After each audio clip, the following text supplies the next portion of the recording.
নমস্কার বন্ধুরা, আপনাদের সবাইকে অনেক অনেক স্বাগত জানাই। আমি প্রতিমা, আপনারা দেখছেন প্রতিমা রান্নাঘর। আমি আজকে একটা সুজির অসাধারণ পিঠে নিয়ে চলে এসেছি। দেখুন সুজির পিঠেটা কত সুন্দর হয়েছে। বন্ধুরা অনেক তো পিঠে খেয়েছেন, একবার হলেও বাড়িতে এই পিঠেটা প্লিজ বানিয়ে খাবেন। দেখবেন এই পিঠের স্বাদ মুখে লেগে থাকবে, মুখে দিলেই মিলিয়ে যাবে এই পিঠেটা। চলো তাহলে আমি এই সুজির পিঠেটা কিভাবে তৈরি করেছি তোমরা আমার সাথে থাকো, পুরো ভিডিওটা দেখতে থাকো। তাহলে চলো পিঠেটা শুরু করা যাক। এই পিঠেটা করার জন্য আমি এখানে 1 প্যাকেট সুজি নিয়েছি, প্যাকেট কেটে নিয়েছি, ঢেলে দেব। সুজিতে দিয়ে দেব জল। সুজিটাকে জল দিয়ে ভিজিয়ে নেব, তারপর এটাকে বেটে নেব। ভিজিয়ে নিয়েছি, সুজিটা এখন শিলনোড়ায় বেটে নেব। আপনারা চাইলে মিক্সিতেও বেটে নিতে পারেন, আমি শিলনোড়ায় বেটে নেব।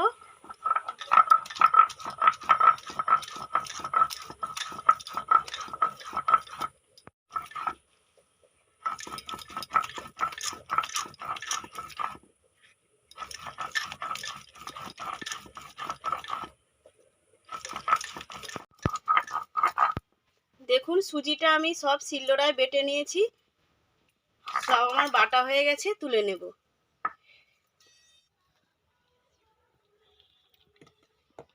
দেখুন সব সুজি আমার বাটা হয়ে গেছে, এতটা বাটা হয়েছে।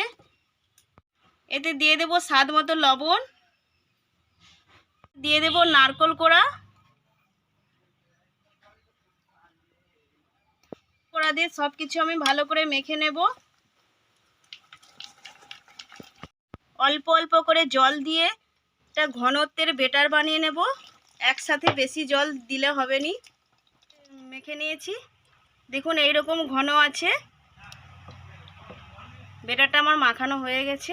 গ্যাস জ্বেলে দিয়েছি, একটা তাওয়া বসিয়ে দিয়েছি। অল্প আঁচে এটা রাখতে হবে। তাওয়ায় দিয়ে দেব অল্প তেল, সাদা তেল। একটু সাদা তেল দিয়ে দেব।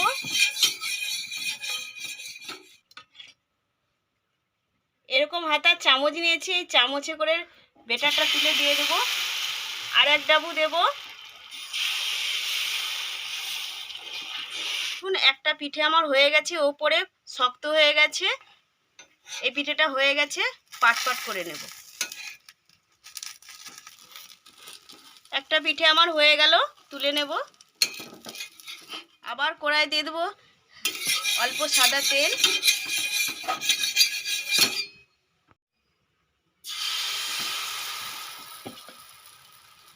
আর একটু দেব।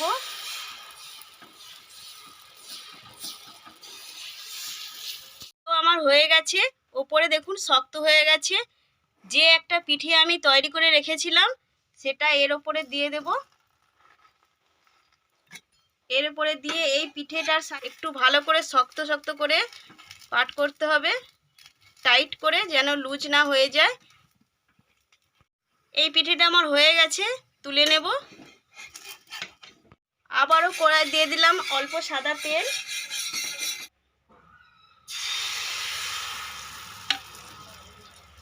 দেখুন এই পিঠেটারও ওপরে আমার পুরো সাদা হয়ে গেছে, শুকনো শুকনো হয়ে গেছে। এই পিঠেটাও হয়ে গেছে। যে দুটো পিঠে একসাথে আমি মুড়ে রেখেছিলাম সেটা এর ওপরে দিয়ে দেব। দিয়ে 3টে পিঠেকে একসাথে আমি ভালো করে উল্টে নেব। একটু টাইট টাইট করে পাট করতে হবে। একটা পিঠে আমার হয়ে গেল, আমি এভাবেই সব পিঠেগুলো তৈরি করে নেব। দেখুন সব পিঠেগুলো আমার তৈরি হয়ে গেছে। এখানে দুটো পিঠে আমি তৈরি করেছি, শুধু দুটো নয়, দুটো পিঠে থেকে আমি অনেকগুলো টুকরো টুকরো করে পিঠে কেটে নেব। তার আগে কড়া বসিয়ে দিয়েছি, 500 গ্রাম গরুর দুধ নিয়েছি, গরুর দুধ ছেঁকে দিয়ে দেব।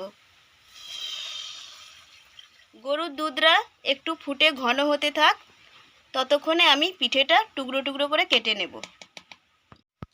পিঠেগুলোকে এখন আমি ছোট ছোট করে কেটে নেব। ধারগুলোকে বাদ দিয়ে দেব।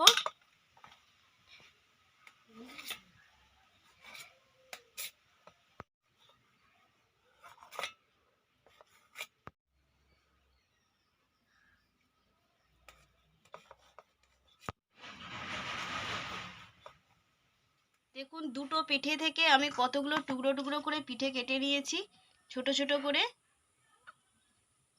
দুধ ফুটে গেছে, 3টে এলাচের মুখ আমি ফাটিয়ে নিয়েছি, দিয়ে দেব।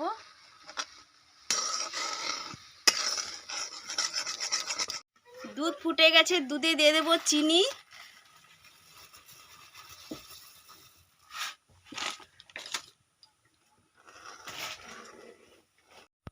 দুধ ফুটে গেছে, কেটে রাখা পিঠেগুলো দিয়ে দেব।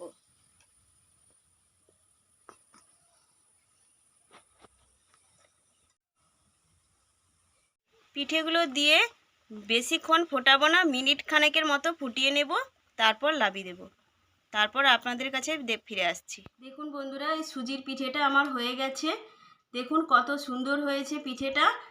এই পিঠেটা গালে দিলেই মিলিয়ে যাবে। বন্ধুরা, এই সুজির পিঠেটা আপনারা বাড়িতে একবার হলেও ট্রাই করে দেখবেন। এই পিঠেটা খেতে খুবই অসাধারণ, খুবই সুস্বাদু, গালে দিলেই মিলিয়ে যাবে, বুঝতেই পারবেন না। পিঠেটা খেতে সত্যিই কিন্তু খুব ভালো লাগে। তাহলে চলো ভিডিওটা এখানেই শেষ করছি। আপনারা সবাই ভালো থাকুন, সুস্থ থাকুন। ধন্যবাদ।